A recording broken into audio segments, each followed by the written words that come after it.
Some years ago, as the congressman then from the state of Vermont, and I live an hour and a half away from the Canadian border, my state borders on Canada.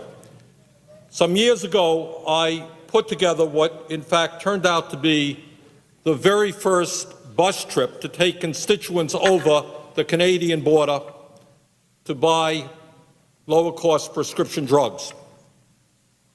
And all of us have days which are transformative, where something happens that we will never forget, and that is a day that I will never forget.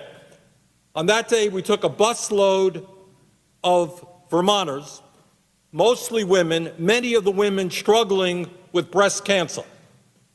And we went from St. Albans, Vermont, to Montreal, Canada.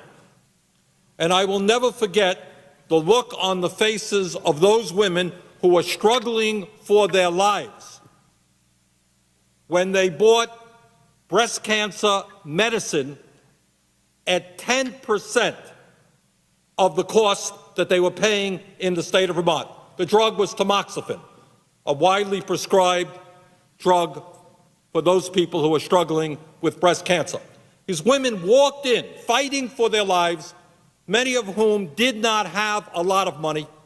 They walked in there and they could not believe, literally could not believe, the cost of that medicine which they need to keep them alive. At that moment, some years ago, may well have changed since then, the cost was 1/10 what it was in the United States of America.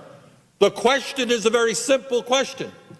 How do you have a drug manufactured by a company, manufactured in the same factory, put in the same bottles, sold in Canada, in some cases for 1/10 the price that that same medicine is sold in the United States of America? How possibly can that happen?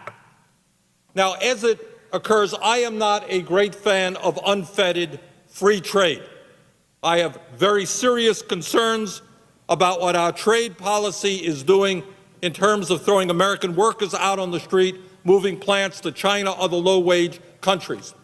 But I am always amazed that on the floor of Congress, when it comes to representing the interest of multinational corporations, how people are always talking about how great unfettered free trade is. Well, it's not a problem. American workers thrown out on the street.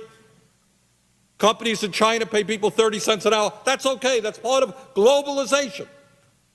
Well, why is it not part of globalization that prescription drug distributors, that pharmacists can pick up FDA safety-approved medicine at a fraction of the price they're currently forced to pay and lower the cost of prescription drugs in this country very, very substantially?